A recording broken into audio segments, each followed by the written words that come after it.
Mucho apoyo complementario, taller de bandas, talleres de música, de ajedrez, es decir, hay mucha política que está complementando la acción educativa tradicional.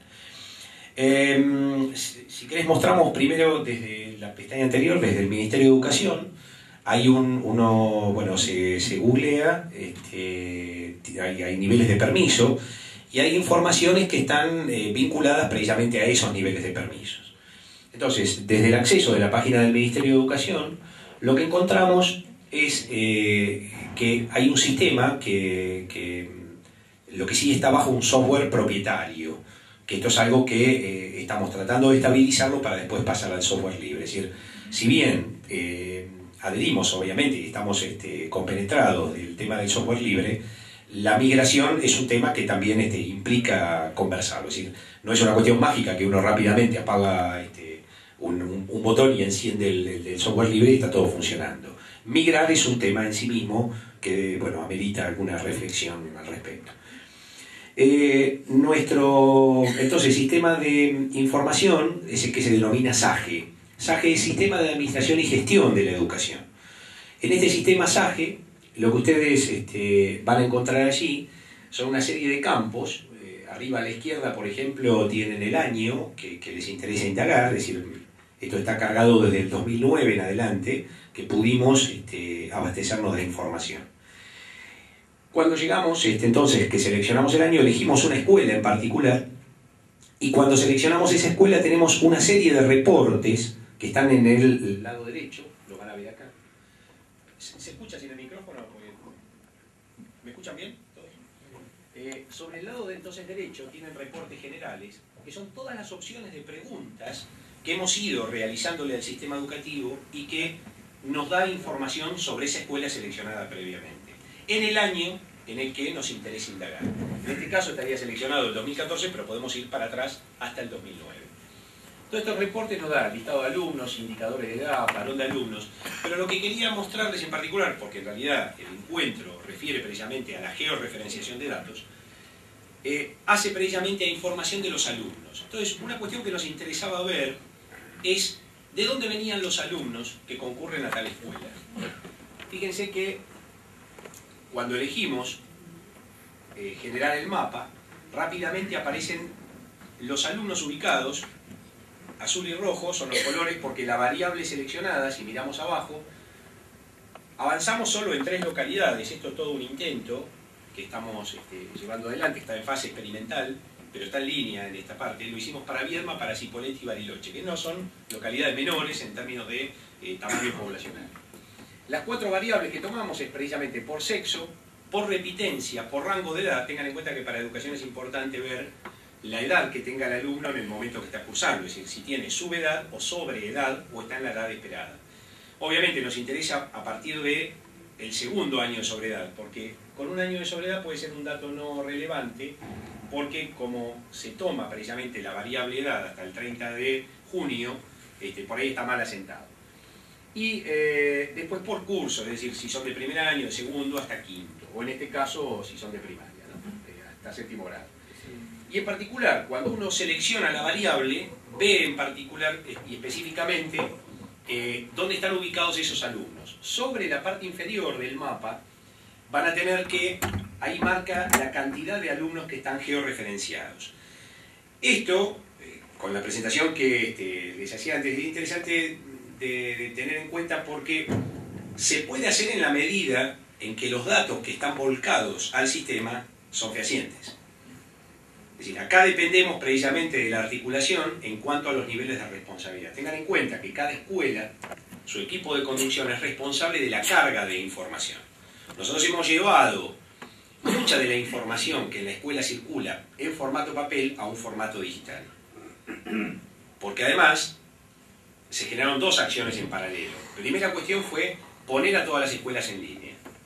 Esta fue una política fuerte del Ministerio de Educación que no necesariamente estaba cumplida. Era un porcentaje interesante de escuelas conectadas, pero faltaba un altísimo porcentaje, casi en un 60% estaba ausente de conectividad. Esto se logró, se estabilizó en el primer año y se generó una capacitación para el uso de la información, o sea, el vuelco de la información y el uso de la información. Lo que pasa es que ahora implica, digamos, con todas las mediaciones posibles, que las escuelas realmente carguen en tiempo y en forma esa información. Entonces, fíjense que allí, para el caso de esta escuela, marca que alumnos georreferenciados tenemos 327. Sin georreferenciar nos faltan 129. Es decir, está hablando casi de un 25% de alumnos que no tenemos posibilidad de georreferenciar. En este caso, como estamos precisamente explorando estas alternativas, tal vez no sea importante, pero al momento que realmente queramos trabajar al 100% con los datos del sistema educativo va a ser fundamental. ¿Por qué no lo georreferencian? Porque no está el hábito precisamente que en el registro del alumno se cargue esta información y que luego se vuelque en el sistema digital. Por ahí está en el papel y no lo han volcado en el sistema digital. Acá hay una cuestión que pasa a ser importantísima y en términos estadísticos. Bueno, con Guillermina estamos tratando de generar niveles de articulación, lo que pasa que las tareas propias también de cada ministerio digamos, nos distraen en esta posibilidad de articulación en algún caso y es una dimensión que queda siempre, uno la va relegando. Pero la georreferenciación, en este caso de los domicilios de los alumnos, muchas veces no es considerada como un dato relevante de la escuela.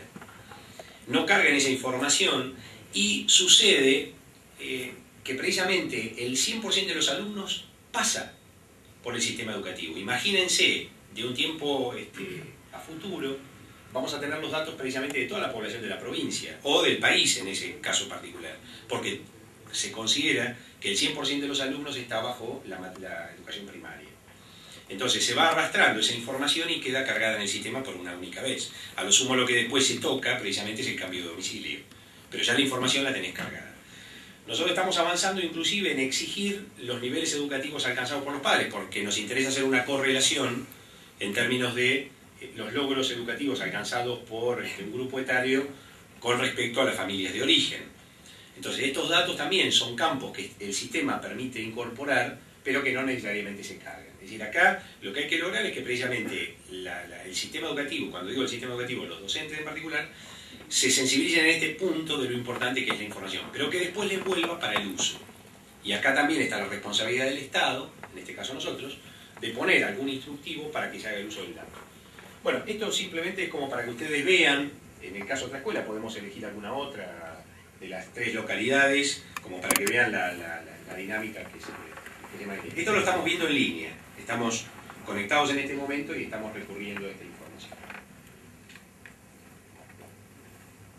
Sí, ahí, fíjense, estructura del establecimiento. Cuando voy a la estructura del establecimiento elijo alguno en particular. Tenés que salir para poder eliminar la escuela que seleccionaste. Ir para atrás. ¿No? Sí, no, eso elijo alguna localidad. Claro, elegí Cipolletti o Bariloche.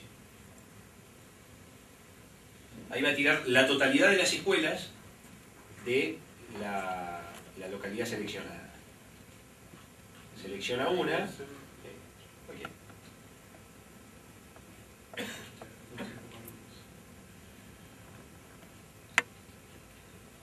Acá es interesante que ustedes vean estos reportes generales, pero bueno, es información que tal vez no les sea ahora importante en función de la jornada.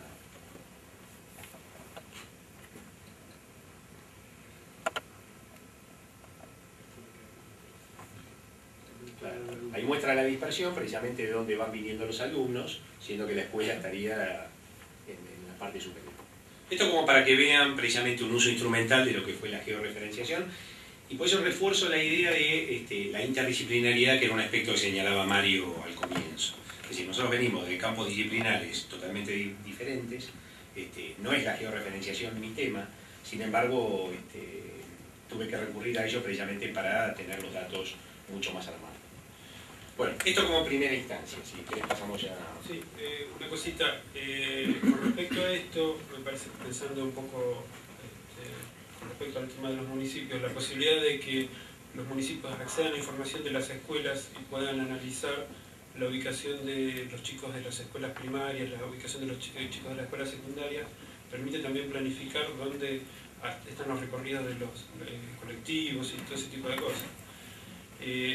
Una de las cosas que mencionaba con respecto al tema de las localidades, Cipolletti, Viedma, y Bariloche, que son los que tienen la posibilidad de geolocalizar. Eso se debe a que La geolocalización se utiliza como base comúnmente, en este caso se había empezado a hacer con Google, también se puede hacer con OpenStreetMap. Los niveles de los mapas, si uno ve, por ejemplo, yo busco acá General Roca o Villa Regina, acá la gente de Villa Regina, si uno compara los niveles de mapeo que tienen las localidades en los mapas que permiten hacer la geolocalización, uno ve que depende qué se elija, en este caso OpenStreetMap y acá Google, que va a ser el que va a responder, digamos, al algoritmo de búsqueda de una dirección, es la posibilidad de geolocalizar la gente. En el año 2013 estuve en las jornadas de software libre orientado a todo el tema geomática, y la gente de OpenStreetMap hizo una exposición que me pareció muy interesante, y una de las cosas que yo veía me pareció interesante, y por eso surgió esta idea de mapeando la ciudad, era que los chicos pudieran georreferenciar la información de su ciudad. Comúnmente está dentro de las materias, conociendo el barrio y todo ese tipo de cosas.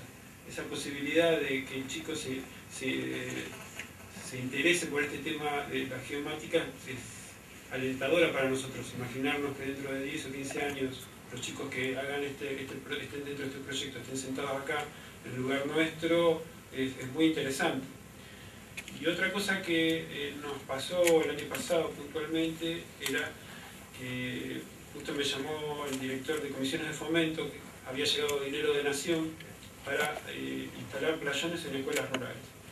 Y puntualmente lo que necesitaban era ubicar una escuela de Pilquinilleu de Limay. Yo, cuando me dice Guillermo Oligataglia, me dice, no la encuentro en el Google, y yo le digo, bueno, busquémosla, justo está la comisionada de fomento. Pilquinilleu de Limay son 104 habitantes.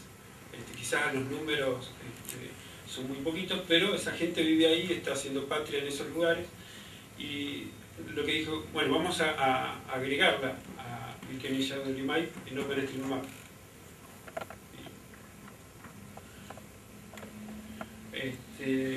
La comisionada del fomento me fue indicando con el mapa cómo agregarlo. Entonces, ¿dónde estaba ubicado? Yo la más pálida idea tenía que existía, inclusive. El desconocimiento que uno tiene a veces de su provincia es importante. Y lo que hicimos fue editar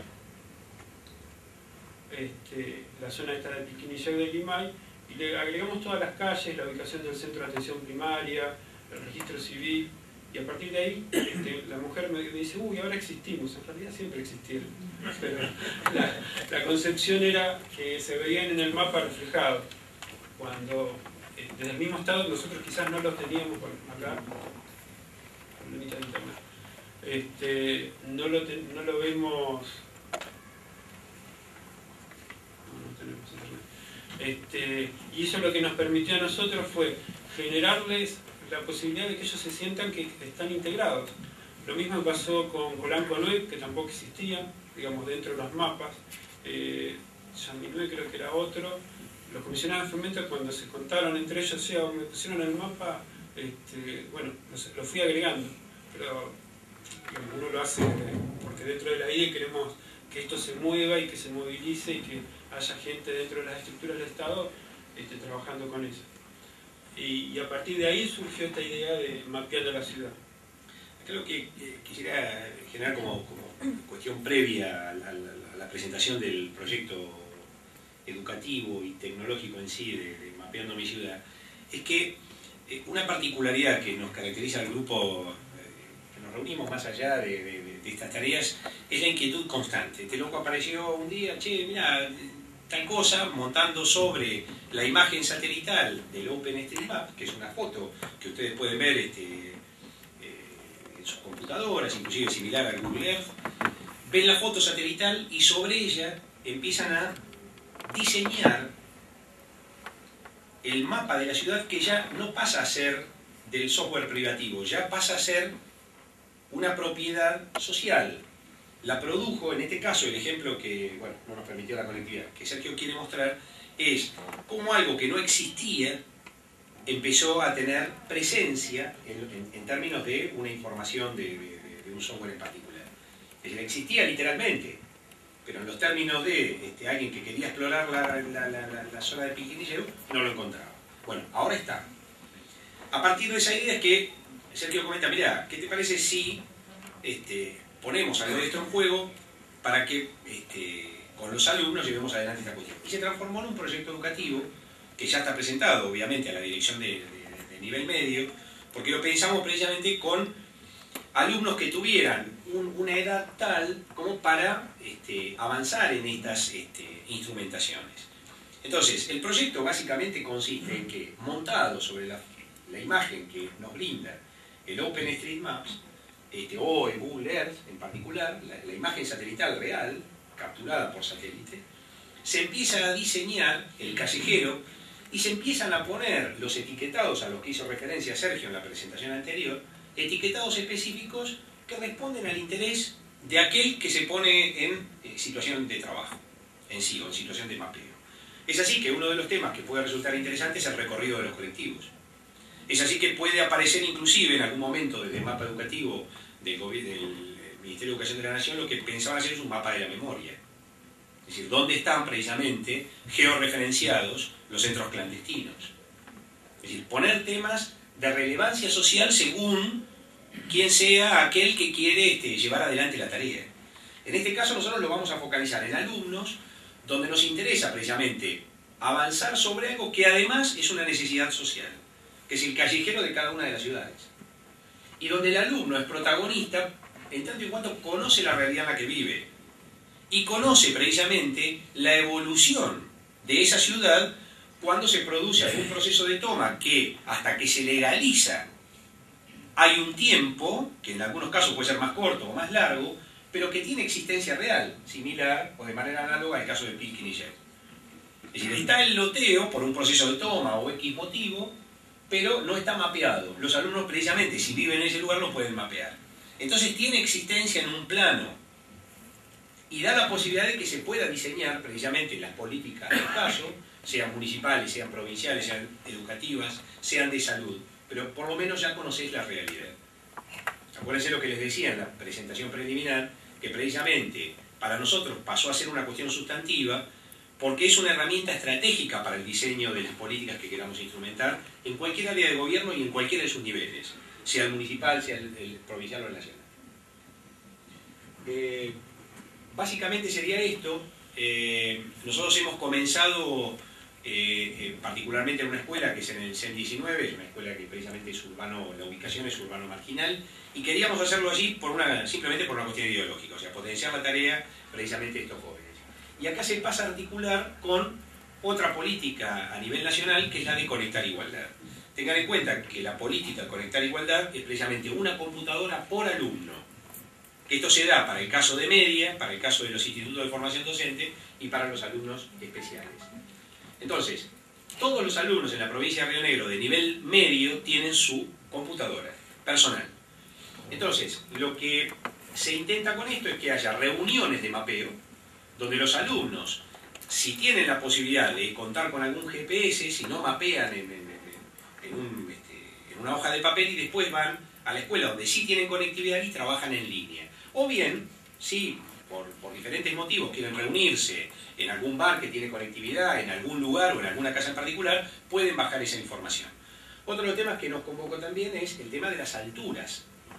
Porque acá, luego van a presentar el tema del voto parroquial y pasa a ser una necesidad que vos conozcas las alturas de las calles precisamente para poder hacer toda la diagramación necesaria para avanzar en el proceso electoral.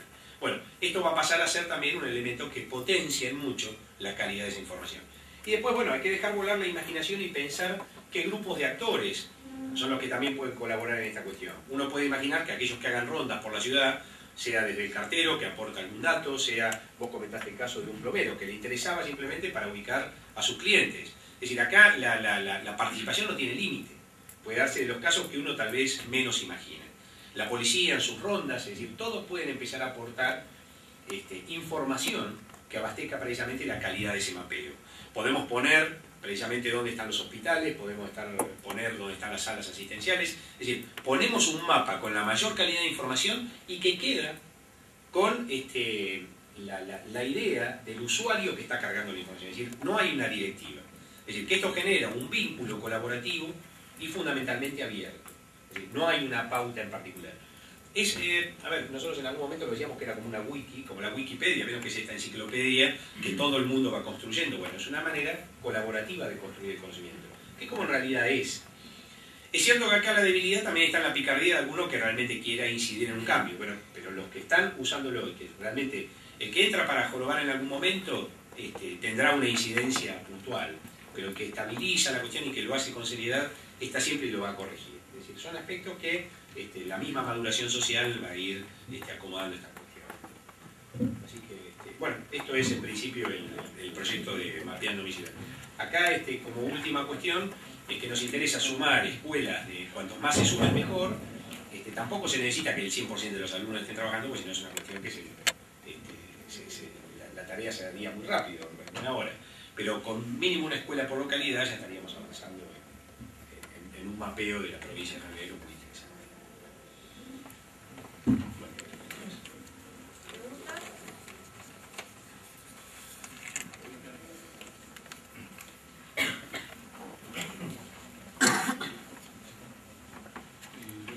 Quería agregar algo que Sergio se me olvidó de contar, que me parece que es muy importante,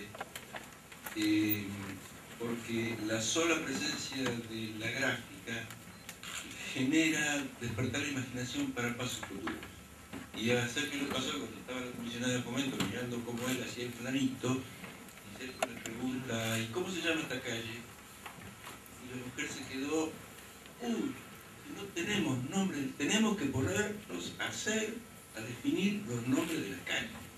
O sea, el solo hecho de la existencia del visual despertó en la inquietud de que se dio cuenta de que le falta algo, le faltan los nombres de las calles. Y eso a los imaginarios los piden. La imaginación se les va a disparar 360 grados, todo van a querer. Sí, hoy cuando la gente del INTA cuenta la experiencia de Río Chico también está relacionado con esto que es interesante, digamos, cómo los chicos de la escuela secundaria, incluso de la primaria, les despierta el tema del mapa y la necesidad que ellos tenían puntual, lo van a contar la gente del INTA. Hola. Primero felicitarlos por el trabajo que han hecho, realmente es un trabajo multidisciplinario y es un ejemplo de trabajo en equipo. Me gustaría saber por ahí cuáles fueron las mayores dificultades, ¿no? Cuando a la hora de tratar de meter esto o publicar esto para el resto de la gente, ¿cómo era el tema de compartir los datos? Que viendo el ejemplo de otras provincias, eso fue absolutamente el cuello de botella en muchos casos. ¿Cómo pudieron hacer para ir destrabando de a poco? ¿No? Bien. Sí, está interesante porque en realidad lo que se pone en juego precisamente en la pregunta es abrir la cocina de lo que sucede en realidad cuando se quieren llevar adelante estas propuestas.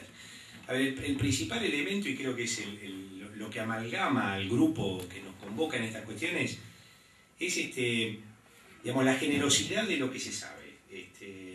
Y este es un tema que encuentra las ganas de seguir produciendo. O sea, hay mucha generosidad en cada uno de los integrantes de poner a disposición lo que sabe y así van apareciendo las cosas.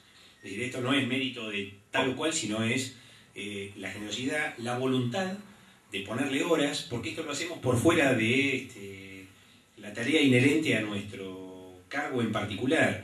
Si bien uno puede decir, bueno, esto está dentro de sí y no, en realidad desde mi función, tal vez de la función de Sergio, es llevar adelante tal cuestión y esto trasciende las cosas, pero al mismo tiempo no las limita. Y este es el punto donde nosotros empezamos a trabajar.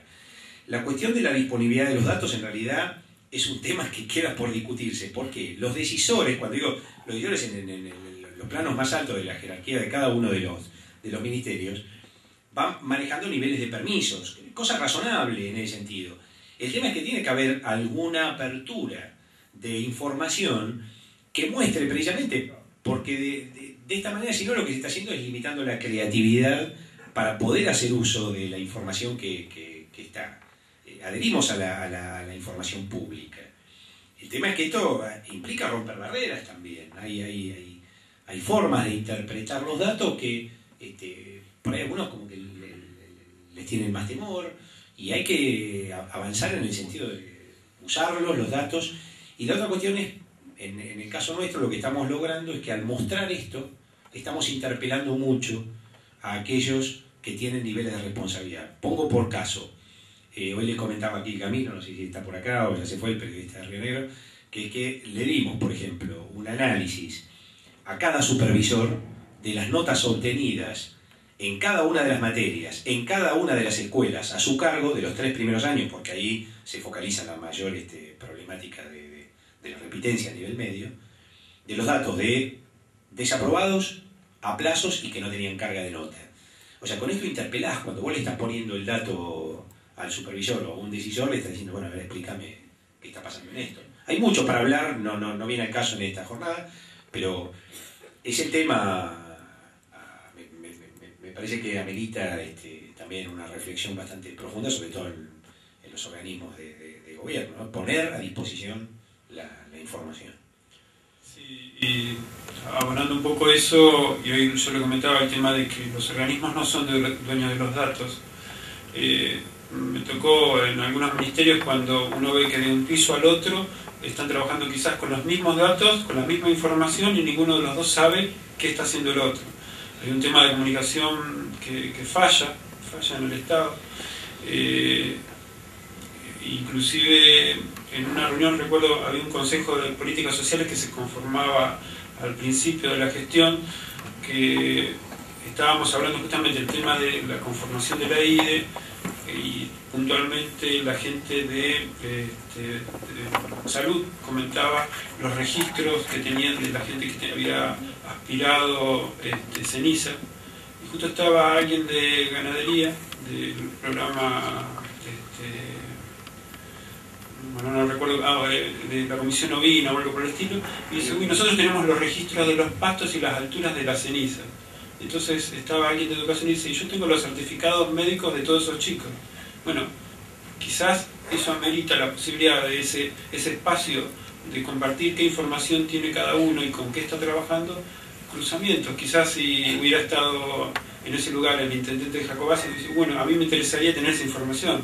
O a Regina quizás le interesaría saber dónde hay mayor cantidad de chicos de entre 3 y 10 años para ver dónde va a ubicar alguna cosa.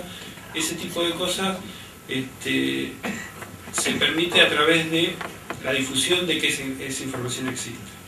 Y eso es un desafío inclusive para las mismas municipalidades internamente, que seguramente debe pasar, que dentro de cada departamento maneja la misma información. Esto nos pasa todo a nivel micro y macro, y a nivel nacional también, porque yo trabajé en un organismo nacional y es exactamente lo mismo.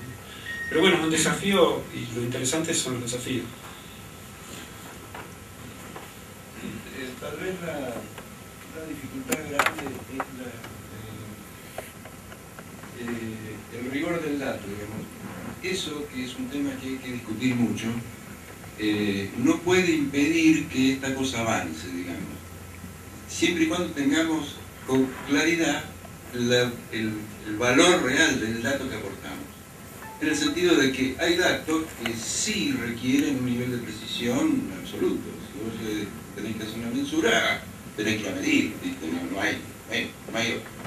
Pero respecto a casi la mayoría de los datos que son útiles para la toma de decisiones en planificación, el rigor es relativo, siempre y cuando seamos conscientes de esa relatividad. No sé si estas definiciones son las que más cuestan. Y hubo que convencer a algunas personas de que en realidad podíamos hacerlo, empezar, y después ir regularizando el nivel del dato. Que se puede hacer. O sea, que si no, la postura es, bueno, hasta que no tengamos el dato riguroso, no podemos hacer nada. Entonces nunca vamos a hacer nada. Mi dato es más válido que el tuyo. Claro, claro. Bueno, esa fue una dificultad importante.